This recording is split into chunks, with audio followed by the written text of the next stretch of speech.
कहते हैं ब्रह्मांड में एक क्षण ऐसा भी आया था जब समय रुकने लगा, दिशाएं अंधेरी पड़ने लगी और देवताओं ने पहली बार स्वयं को असहाय महसूस किया।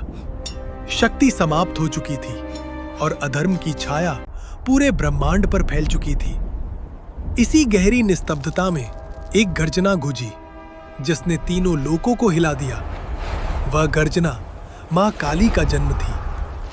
सृष्टि के हर कोने में भय फैल चुका था। असुर रक्त बीज अपनी शक्ति से देवताओं को एक एक करके समाप्त कर रहा था। उसका रक्त जहां गिरता वहां उसका नया रूप जन्म ले लेता। वह अजेय था और देवोपति इंद्र सहित सारे देव निराश खड़े थे। देवताओं ने मां दुर्गा से विनती की, माता, अब केवल आप ही रक्षा कर सकती हैं। दुर्गा देवी ने युद्ध भूमि को देखा और उनके भीतर एक अग्नि भड़क उठी, ऐसी अग्नि जो 1000 सूर्यों की तपन के समान थी। उसी अग्नि से प्रकट हुई एक काली छाया जो धीरे धीरे आकार लेने लगी। वह छाया जब पूर्ण रूप ले चुकी तो पूरा आकाश अंधकार में डूब गया। देवताओं ने देखा, उनके सामने खड़ी थी गहन अधेरी त्वचा, लाल अग्नि समान आंखें, गले में असुरों की मुंडमाला, हाथों में खड्ग और जिह्वा पर समय का भय। यह रूप ऐसा था जिसे देखकर स्वयं यमराज पीछे हट गए। काली मां की उपस्थिति मात्र से धरती कांप उठी, ग्रह अपनी कक्षा से डगमगा गए और आकाश में बिजली बिना बादल के चमकने लगी। काली मां युद्ध भूमि में उतरी। उनके पहले कदम ने धूल का तूफान उठा दिया। उनकी पहली गर्जना से रक्त बीज के हजारों प्रतिरूप चूर चूर हो गए। परंतु समस्या ये थी कि जैसे ही रक्त बीज का रक्त धरती पर गिरता, वैसे ही उसके नए नए स्वरूप पैदा हो जाते। युद्ध जितना बढ़ता, रक्त बीज उतना ही अधिक शक्तिशाली होता जा रहा था। देवता समझ चुके थे, इस युद्ध का अंत सामान्य रूप से असंभव है। काली मां ने रणनीति बदली।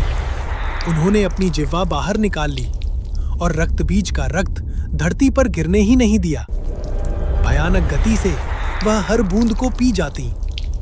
उनका तांडव इतना तीव्र हो गया कि धरती की सतह फटने लगी, पर्वत चटकने लगे और समुद्र का जल उबलने लगा।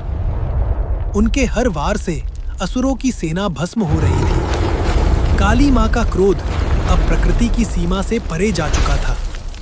यह सिर्फ युद्ध नहीं था, यह मृत्यु का नृत्य था। देवता भय से देख रहे थे।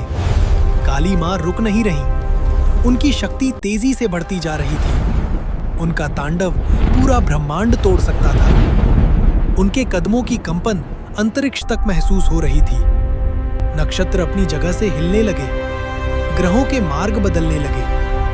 ब्रह्मांड अपने अस्तित्व पर खतरा महसूस करने लगा था। देवताओं ने शरण शिवजी में ली। महादेव ने एक क्षण में सब समझ लिया कि यदि काली मां को अभी नहीं रोका गया तो निर्माण की हर रचना विनाश में बदल जाएगी। शिवजी युद्ध भूमि में उतरे।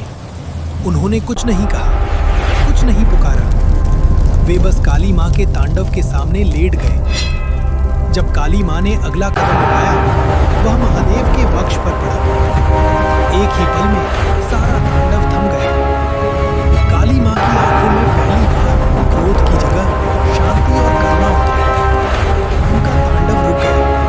ब्रह्मांड का कंपन मिट गया और सृष्टि फिर से जीवन से भर गई। जब अधर्म सीमाएं पार करता है तो ब्रह्मांड स्वयं मां